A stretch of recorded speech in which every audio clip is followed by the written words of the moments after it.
Security एजेंसियों ने अयोध्या में दहशतगर्दाना हमले का खदशा जाहिर किया है। वजारत दाखिला के ज़राए के मुताबिक जैश अयोध्या में दहशतगर्दाना हमला कर सकता है। इस सिलसिले में सिक्योरिटी एजेंसियों ने यूपी पुलिस को अलर्ट कर दिया है।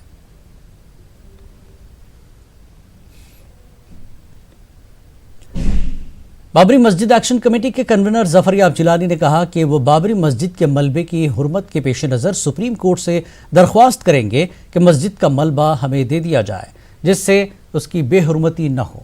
लखनऊ में हमारे नुमाइंदे तारिक कमर से बात करते हुए जिलानी ने यह भी कहा कि एनआरसी और सीएए की मुखालफत में जारी तहरीक को मजीद मुस्तहकम किया जाएगा, क्योंकि एनआरसी और सीएए मुल्क के दस्तूर के खिलाफ है।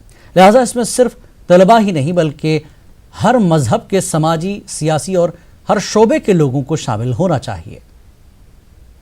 आप जिलानी साहब हमारे साथ हैं, आइए उनसे बात कर लेते हैं। जिलानी साहब, क्या कुछ पेशरफ्त की गई है बाबरी मस्जिद के ताल्लुक से, क्या वजाहत फरमाना चाहेंगे? आज हमने अपनी एक्शन कमेटी की मीटिंग में ये बताया कि क्यूरेटिव पिटीशन ही अब एक रेमेडी होती है, लेकिन उसमें सुप्रीम कोर्ट के सीनियर एडवोकेट को सर्टिफिकेट देना पड़ता है। तो वो सर्टिफिकेट देने के बारे में सीनियर एडवोकेट से भी मशवरा हो रहा है और क्यूरेटिव पिटीशन अगर वो एग्री करेंगे तो दायर की जाएगी। लेकिन क्यूरेटिव पिटीशन के अलावा एक हमने ये तय किया है कि हम अलग से एप्लीकेशन देंगे सुप्रीम कोर्ट में कि जो बाबरी मस्जिद का मलबा और वो उसके जो पत्थर वगैरह हैं, खंबे वगैरह हैं, वो हमारे मुसलमानों के हवाले किए जाएं, क्योंकि अंदेशा इस बात का है कि अगर ये मलबा हमारे हवाले ना किया गया तो जिस वक्त ये हटाया जाएगा इसकी बेहुरमती होगी। और आप जानते हैं कि इस्लामी शरीयत में मस्जिद के मलबे की और उसके सारे सामान की काफ़ी हुर्मत है और उसके ऊपर मुसलमान इसको बर्दाश्त नहीं करेगा कि वो मलबा कहीं कूड़े में डाल दिया जाए या उसका पत्थर कहीं और डाल दिया जाए। तो और चूँकि सुप्रीम कोर्ट ने इस पर कोई फ़ैसला नहीं किया है और ये माना है कि वो मस्जिद थी जब 92 में डिमॉलिश हुई, तो सुप्रीम कोर्ट रिव्यू में तो हमको टाइम देता नहीं है बहस की, ना रिव्यू में एक ग्राउंड था। तो लिहाजा हमने तय किया कि हम अलग से एक एप्लीकेशन इसकी देंगे कि वो वहाँ पर मलबा हमारे हवाले करें, क्योंकि इसका मलबे का के मालिक हम मुसलमान हैं। तो सुप्रीम कोर्ट ने माना है मस्जिद थी। और दूसरा हमने फैसला किया है कि ये जो एनआरसी का मामला है और सिटीजनशिप अमेंडमेंट एक्ट का मामला है, इसके सिलसिले में जो तहरीक शुरू हुई है हम इसका पूरा ताउन करेंगे तहरीक का, और जो जुल्म हुकूमत कर रही है इसका मुकाबला करेंगे। और हमने आज ये मुतालबा किया है हुकूमत से कि जो इमरजेंसी टाइप के हालात यहाँ लगा रखे हैं इनको ख़त्म किया जाए, वरना मुसलमान और गैर सेकुलर हिंदू ये सब मजबूर होंगे हुकूमत सड़कों पर आने के लिए। तो ये सिलसिले में दो तजवीज़ें हैं। ये फैसला बाबरी मस्जिद एक्शन कमेटी का है, all India personal law board का, या किसी और तंजीम का? आज बाबरी मस्जिद एक्शन कमेटी की मीटिंग थी। पर्सनल लॉ बोर्ड को हम पहले वाले फैसले से वाकिफ़ कराएंगे कि ये हम लोगों ने तय किया है। इस सिलसिले में आप अपनी राय तय कर लें। जफर याब जिलानी साहब, जिन्होंने वादा कर दिया है कि ये जो तहरीक है एनआरसी के ख़िलाफ़, सीएए के ख़िलाफ़, इसमें सिर्फ स्टूडेंट ही नहीं बल्कि उन तमाम तर सियासी और समाजी शख्सियात को साथ लेकर दबाव बनाया जाए जो असरअंदाज हो सकती हैं मौजूदा हुकूमत पर। कैमरामैन गुलजार के साथ न्यूज़ 18 उर्दू के लिए तारिक कमर, लखनऊ। अलीगढ़ मुस्लिम यूनिवर्सिटी में 15 दिसंबर की रात हुए हंगामे का मामला अब इलाहाबाद हाई कोर्ट पहुंच चुका है। इस मामले में पुलिस और तलबा की जानिब से इल्ज़ाम दर इल्ज़ाम का सिलसिला भी जारी है, लेकिन एएमयू बाब सैयद पर और कैंपस में लगे सीसीटीवी कैमरों की तस्वीरों ने तलबा लीडरान को परेशान कर दिया है। तलबा का इल्ज़ाम था कि पुलिस गेट तोड़कर कैंपस में दाखिल हुई है। वो पथराव करने की बात से भी इनकार कर रहे हैं, लेकिन कैमरों ने जो तस्वीरें दिखाई हैं और जो वायरल हो रही हैं वो काफ़ी चौंकाने वाली हैं। खुद अलीगढ़ एसएसपी आकाश गुलहरी वीडियो का हवाला देकर मामले की हकीकत सामने आने की बात कह रहे हैं। हमने शुरुआत से ही सुप्रीम कोर्ट में भी जो हलफनामा दिया था, हाई कोर्ट में भी जो हलफनामा दिया, उसमें एग्जैक्टली यही बताया है कि बच्चे जो थे एएमयू के वो एग्रेसर थे, उनके द्वारा जो है स्थिति को असामान्य किया गया, उनके द्वारा डेलिबरेटली जो है पथराव किया गया और पुलिस ने अपने आत्मरक्षार्थ में जो है नॉन लीथल वेपन्स का यूज़ किया था और जो है उनको डिस्पर्स करने के लिए पुलिस ने जो है मिनिमम फोर्स का यूज़ किया था। यही हमने अपने हलफनामे में भी दिया है। और अभी आपने देखा होगा कुछ वीडियो फुटेज है, उसमें बाबे सैयद गेट को कितने बुरी तरीके से जो है स्टूडेंट्स तोड़ रहे हैं। तो ये सारी चीज़ें अभी जुडिशरी के अंदर भी सब जुडिस हैं। एएमयू में 2 दिन कबल हजारों की तादाद में लोगों ने जमा होकर कैंडल मार्च निकाला और सीएए के खिलाफ एहतजाज और तशद्दुद में हलाक होने वालों को खराज अक़ीदत पेश किया था। साथ ही शहरियत तरमीमी कानून और एमयू में हंगामा आराई के खिलाफ भी एहतजाज दर्ज कराया था। लेकिन अब अलीगढ़ पुलिस ने बगैर इजाज़त कैंडल मार्च निकालने के मामले में 1200 के खिलाफ मुकदमा दर्ज किया है। अलीगढ़ के थाना सिविल लाइन के सब इंस्पेक्टर निज़ामुद्दीन ने इस मामले में मुकदमा दर्ज कराया है। एहतजाज में तलबा के साथ असातिज़ा और गैर तदरीसी अमला भी शामिल हुआ था और सदर जमहूरिया हिंद के नाम अर्जदाश्त ज़िला इंतज़ामिया को पेश की गई थी। में 2 दिन पहले प्रोटेस्ट हुआ था भारी मात्रा में कैंडल मार्च के दौरान। हाँ, उसमें लगभग 1200 छात्रों के विरुद्ध धारा 188 आईपीसी के अंतर्गत एफआईआर दर्ज की गई है। क्या मामला था सर जो प्रोटेस्ट? वो बिना अनुमति के 144 का उल्लंघन करते हुए उन्होंने कैंडल मार्च निकाला था, उसी के संबंध में एफआईआर दर्ज की गई है। अलीगढ़ मुस्लिम यूनिवर्सिटी में तलबा का एहतजाज मुसलसल जारी है। आज भी अलीगढ़ पुलिस इस वक्त हरकत में आ गई जब खबर मिली कि बड़ी तादाद में तलबा जमा हो रहे हैं और एहतजाज दर्ज कराएंगे। सर्कल ऑफिसर अनिल समानिया ने बताया कि खबर मिली थी कि बड़ी तादाद में तलबा कैंटीन पर जमा हो रहे हैं और मीटिंग के लिए बाब सैयद पर जमा होंगे। इसके पेश नज़र बड़ी तादाद में पुलिस और ARF तैनात की गई ताकि कोई नाखुशगवार वाक़या पेश न आए। AMU कैंपस के अंदर कैंटीन के पास कुछ छात्र नेता इकट्ठा हैं जो अपने साथियों को वहाँ बुला रहे हैं और ये सब इकट्ठा होकर यहाँ बाबा सैयद गेट पर आने का प्रोग्राम है। यहाँ पर एक ये मीटिंग करना चाहते हैं, उसी को दृष्टिगत रखते हुए हम लोगों ने सुरक्षा की दृष्टि से फोर्स को अलर्ट किया है। शहरियत तरमीमी कानून की हिमायत में अलीगढ़ के सीनियर पॉइंट चौराहे पर मुजाहरा करना और हनुमान चालीसा पढ़ना महंगा साबित हुआ। अलीगढ़ पुलिस ने इस सिलसिले में मुकदमा दर्ज किया है। जिन लोगों पर मुकदमा कायम हुआ उनमें बीजेपी के जिला तर्जुमान निशित शर्मा के साथ कई हिंदूवादी नौजवान लीडर शामिल हैं। पुलिस का कहना है कि अलीगढ़ में दफ़ा 144 लगी हुई है। ऐसे में बड़ी तादाद में जमा होना और अवामी जगह पर हनुमान चालीसा का पाठ करने पर मुकदमा कायम किया गया है।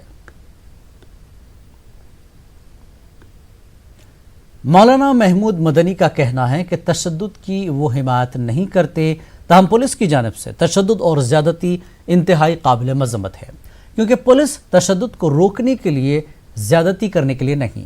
दिल्ली में इनसे बात की हमारे नुमाइंदे खुर्रम शहजाद ने। बिल को लेकर पूरे देश में विवाद हो रहा है, यहाँ तक कि NPR को लेकर भी आवाज़ें उठने लगी हैं। पूरे मुद्दे पर बात करने के लिए हमारे साथ जमीयत उलमा हिंद के जनरल सेक्रेटरी मौलाना महमूद मदनी साहब मौजूद हैं। आप कह रहे हैं कि जो बाहर से लोग आ रहे हैं, जो शरणार्थी हैं, उनकी नागरिकता देने पर आपको कोई एतराज़ नहीं है, तो फिर क्या ये एतराज़ है जो बांग्लादेश से, अफ़गानिस्तान से, पाकिस्तान से मुस्लिम आए हुए हैं उनको नागरिकता नहीं दी जा रही है, इस पर एतराज़ है?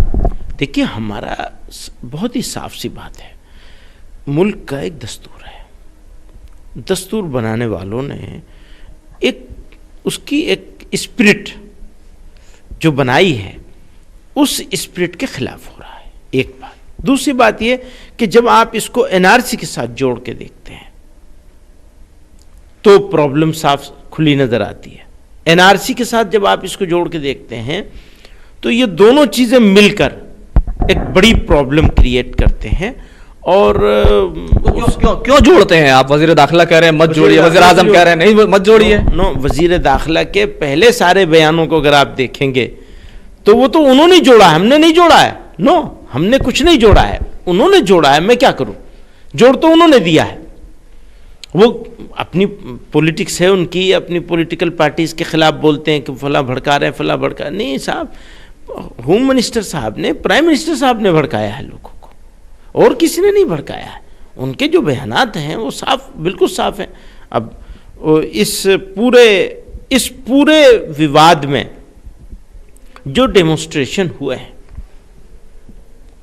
उन डेमोन्स्ट्रेशन करने वालों को मैं मुबारकबाद देता हूं, चाहे जामिया के लोग हों, चाहे AMU के लोग हों, चाहे IIT और IIM के लोग हों, डिफरेंट यूनिवर्सिटीज़ के लोग हों। 34-35 यूनिवर्सिटी के लोगों ने इसके खिलाफ विरोध किया है, नेशनली भी और इंटरनेशनली भी। उसके बाद एक दूसरा पार्ट आता है हिंसा का। 17 से ज़्यादा लोगों की जानें गई, बहुत सारी एफआईआर, 5-5 हज़ार एफआईआर दर्ज हुई, मुजफ्फरनगर में बहुत सारे लोगों की दुकानें सील हुई। तो ये जो हिस्सा है, इसको क्या कहें? इसी को मैं कह रहा हूँ कि दूसरा हिस्सा आता है हिंसा का। तो हिंसा को कभी भी न सपोर्ट किया जा सकता है, न रिकॉग्नाइज किया जा सकता है। हम उसका शिद्दत से विरोध करते हैं और हिंसा करने वालों के हम हर हाल में खिलाफ हैं। अच्छा, जब वो हिंसा पब्लिक की तरफ हो तो हम उसके खिलाफ हैं, हर हाल में खिलाफ। और जब वो हिंसा एडमिनिस्ट्रेशन की तरफ से हो तो वो उसका जुर्म कई गुना ज्यादा बढ़ जाता है। उनका काम हिंसा रोकना है, हिंसा करना नहीं। हर जगह की वीडियोज ऐसी आ रही हैं कि पुलिस खड़ी हुई गाड़ियों को तोड़ रहे हैं, घरों के अंदर घुस करके सामानों को तोड़ रहे हैं, हर जगह ये हुआ है। इसको कैसे जस्टिफाई किया जाएगा? जिस तरह से वो हिंसा गलत है, उससे 100 गुना ज्यादा ये हिंसा गलत है, क्योंकि आपको तो हिंसा रोकने का जिम्मेदार बनाया गया, लॉ एंड ऑर्डर मेंटेन करने का जिम्मेदारी दी गई। आपको लोगों के घर तोड़ने की जिम्मेदारी नहीं दी गई कि आप बदला लेंगे। बदले की भावना दिल में पैदा होना और फिर चीफ मिनिस्टर का, खुसूसन उत्तर प्रदेश के चीफ मिनिस्टर का, ये बात इस अंदाज से कहना निहायत जालिमाना, निहायत गैर मुंसिफाना। वीडियो है, आप बता रहे हैं वीडियो है, तो अब आगे क्या जमीयत इस तरह की वीडियो को कोर्ट में ले जाएगी? क्योंकि सरकार तो सुन नहीं रही है। जाना ही चाहिए बिल्कुल। इसके लिए सिर्फ वीडियोस नहीं बल्कि इन लोगों के खिलाफ कार्रवाई करने के लिए ये कोशिश ज़रूर करेंगे और करनी ही चाहिए। सिर्फ जमीयत को नहीं बल्कि सिविल सोसाइटी के लोगों को, सबको मिलजुल करके ये कोशिश करनी चाहिए कि इस तरह की जो कार्रवाइयाँ हुई हैं जहाँ जहाँ, वो उसके खिलाफ कोर्ट में जाया जाए। बिल्कुल। तो ये थे मौलाना महमूद मदनी, जिन्होंने कई बातों को लेकर साफ कर दिया है। एक तो ये कि एनपीआर और एनआरसी मौजूदा सूरत में और सीएए भी मौजूदा सूरत में काबिल कबूल नहीं है, और वो ये कह रहे हैं कि फ़िलहाल सारे लोग एनपीआर का बाइकआउट करें। कैमरामैन प्रकाश गुप्ता के साथ खुर्रम शहजाद, न्यूज़ 18 उर्दू, दिल्ली। 20 दिसंबर को मेरठ में हुए तशद्दुद के बाद अब समाजी और मिली जिम्मेदारान की मदद से पुलिस अफसरान मुस्लिम आबादी वाले इलाकों में लोगों के दरमियान पहुंच रहे हैं। पुलिस अफसरान के मुताबिक इस पेशरफ्त का मकसद लोगों से राब्ता कायम करके न सिर्फ शरपसंदों के मकसद को नाकाम करना है, बल्कि गिरफ्तारियों को लेकर आम लोगों में पैदा हुए खौफ और एनआरसी और सीएए से मुताल्लिक़ गलत फहमियों को भी दूर करना है। यहाँ पर तमाम इमाम साहबान, तमाम उलमा और तमाम हजरात यहाँ पर आए हुए थे। तमाम नौजवान हमारे साथी थे, जिनके बीच में जो कुछ गलतफहमियाँ थीं और जो कुछ वाक़यात हुआ है अफसोसजनक, उसके बारे में हम लोग बात करने आए थे। हम लोग बात करने आए थे, किसी को किसी भी प्रकार से डर की ज़रूरत नहीं होनी चाहिए। जो भी सही है, सही के रास्ते पर हमें चलना है। कोई भी व्यक्ति क्यों न हो, उसको सही दिशा में चलना है। सारे लोग जिम्मेदारी उठाएं, जिससे इस शहर के अमन चैन को किसी प्रकार की कोई समस्या ना आए। यह जो जनपद है तरक्की के और अमन के रास्ते पर एक नई मिसाल कायम करे। आज वज़ीर-ए-आज़म मोदी ने लखनऊ के लोक भवन में लगे साबिक़ वज़ीर-ए-आज़म अटल बिहारी वाजपेयी के मुजस्समे की नक़ाब कुशाई की और उन्हें खराज अक़ीदत पेश किया। इसके अलावा उन्होंने अटल बिहारी वाजपेयी मेडिकल यूनिवर्सिटी का इफ्तिताह किया। उन्होंने कहा कि अटल जी ने लखनऊ को एक अलग पहचान दिलाई है।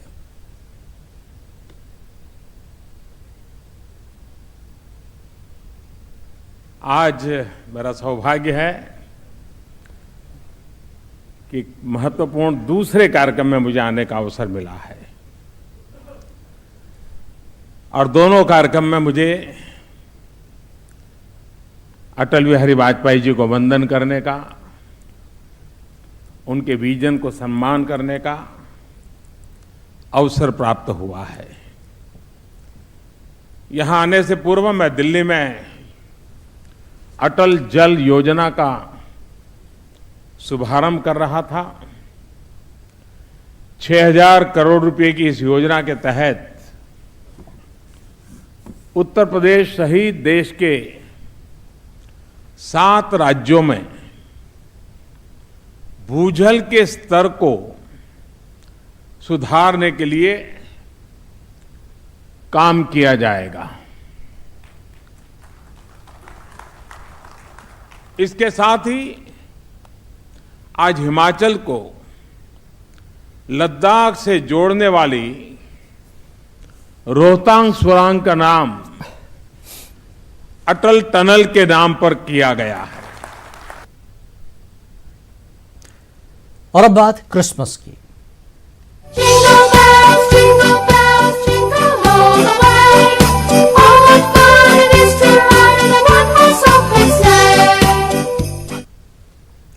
क्रिसमस के त्यौहार पर आज मेरठ के मुख्तलिफ गिरजाघरों में खुसूसी इबादत का एहतमाम किया गया। इस खास त्यौहार के मौके पर सजे गिरजाघरों में अकीदतमंदों ने सुबह की दुआ में शामिल होकर मुल्क, कौम और आलम इंसानियत की बेहतरी के लिए दुआएं की। दुआ के बाद अकीदतमंदों ने एक दूसरे को क्रिसमस की मुबारकबाद पेश की।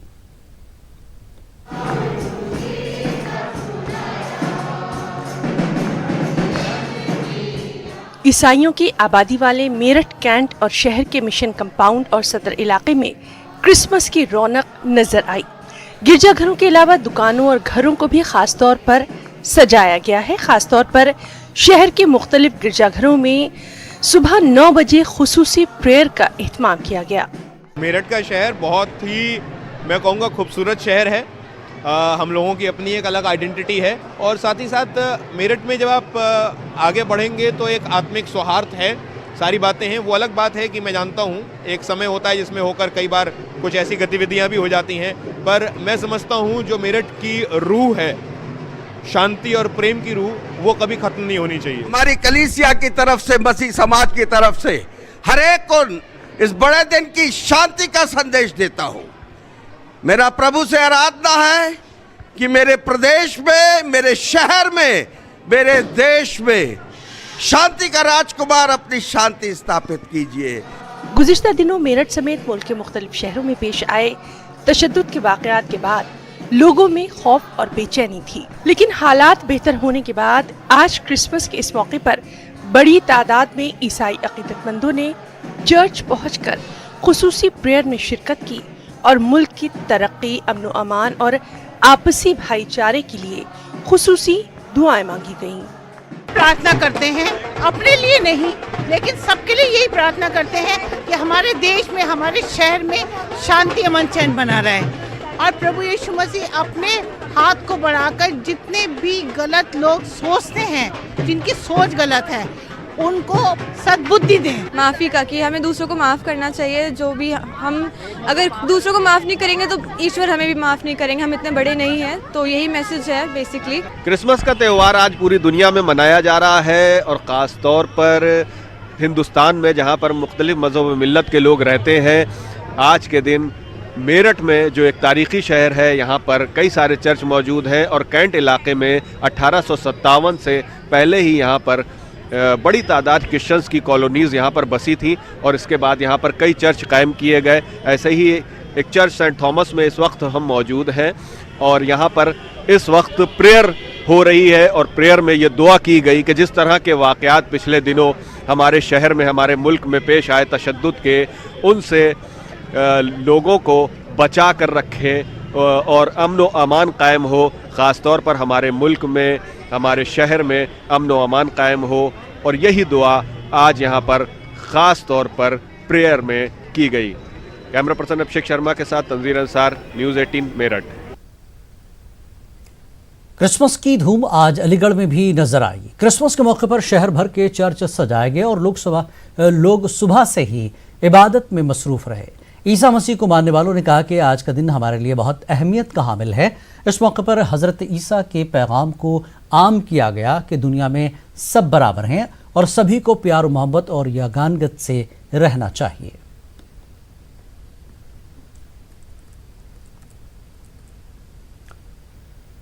कानपुर में भी क्रिसमस का त्यौहार अकीदत व एहतराम से मनाया गया। चर्चों में इबादत की गई और अमन व अमान के लिए खास दुआएं की गई।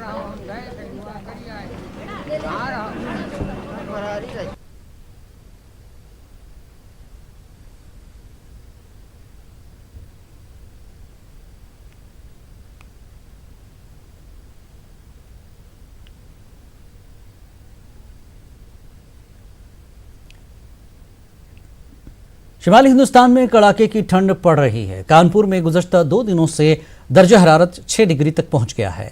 सड़कों पर गाड़ियों की रफ्तार धीमी हो गई। पूरे इलाके में कोहरे की चादर नजर आ रही है। लोगों की हुकूमत से अपील है कि जगह जगह सड़क के किनारे अलाव का इंतजाम किया जाए ताकि राहगीरों को कुछ हद तक सर्दी से राहत मिल सके। ठंड से कई लोगों की अमाद भी हो चुकी है।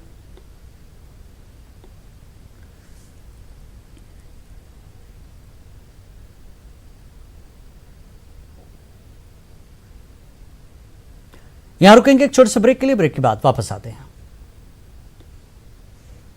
इस न्यूज हेडलाइंस के प्रायोजक सच्ची सहेली, महिलाओं के लिए सबसे भरोसेमंद औषधि एवं टॉनिक।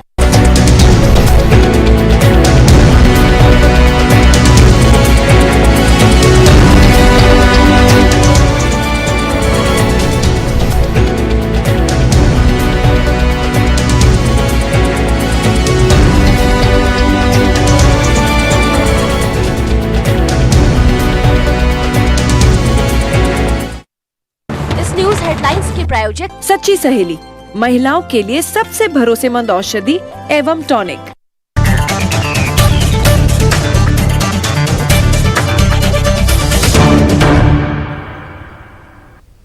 अब रुख करेंगे बिहार की खबरों का नजर हेडलाइंस पर।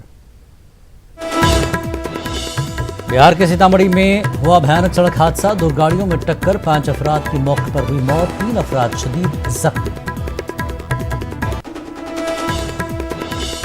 झारखंड इंतखाबी नताज को लेकर जेडीयू फिक्रमंद, कहा अवाम के इंतबा पर पार्टी है संजीदा, बिहार में असर न पड़ने का दावा।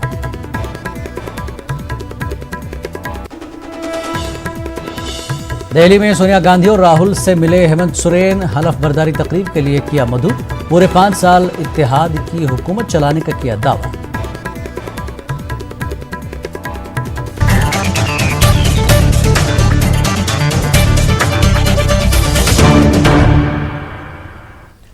जेएमएम लीडर और वजीर आला के दावेदार हेमंत सोरेन ने दिल्ली में सोनिया गांधी और राहुल गांधी से मुलाकात की। हेमंत सोरेन ने कहा कि 29 दिसंबर को रांची में हलफ बर्दारी तकरीब होगी, जिसके लिए वो यूपीए चेयरपर्सन सोनिया गांधी और राहुल गांधी को मदऊ करने दिल्ली आए थे। काबीना की तश्कील से मुताल्लिक एक सवाल के जवाब में हेमंत सोरेन ने कहा कि वो सब बेहतर तरीके से मुकम्मल हो जाएगा और हुकूमत आवाम की उम्मीदों पर खरा उतरेगी। और 29 तारीख को शपथ ग्रहण होगी और इसको लेकर के आज हम कांग्रेस अध्यक्षा आदरणीय सोनिया गांधी जी के यहाँ उनको निमंत्रण देने के लिए आए थे।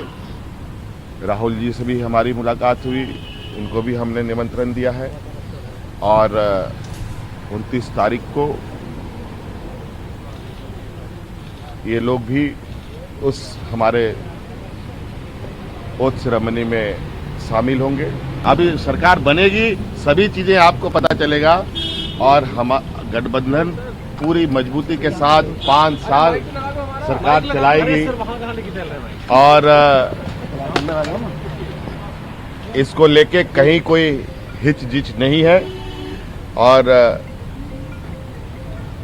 जिस आशा आकांक्षा के साथ लोगों ने बहुमत दिया है उसको हम लोग पूरा करेंगे। झारखंड नताज का बिहार में कितना असर पड़ेगा, यह सवाल इन दिनों बिहार की सियासत में बहस का मौजू है।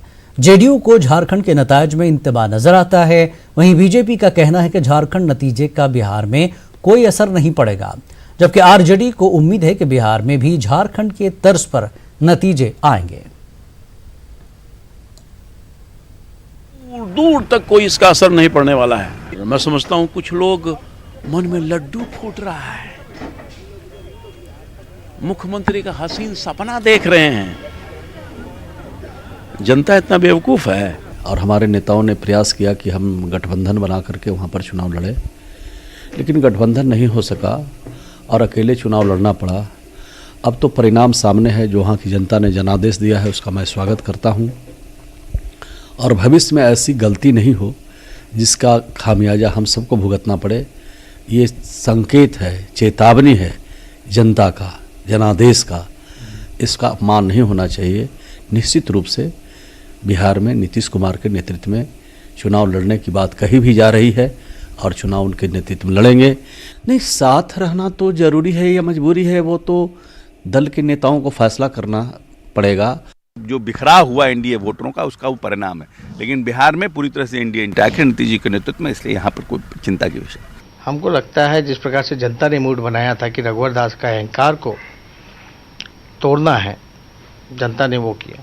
बिहार में बड़े अहंकारी और जिस प्रकार से हर बातों पे यू टर्न मारने का काम करते हैं नीतीश कुमार जी, जो धर्मनिरपेक्षता का चोला पहन रखा था, आज वो उजागर हो गया सबके सामने। अब नीतीश कुमार जी को बिहार की जनता पसंद नहीं करती और नीतीश कुमार जी का जो पार्टी जेडीयू है, जो सत्ता में है, जो हालत जो झारखंड में है, हमको तकरीबन लगता है बिहार में भी इसी तरीके का रिजल्ट रहेगा। के प्रायोजक सच्ची सहेली, महिलाओं के लिए सबसे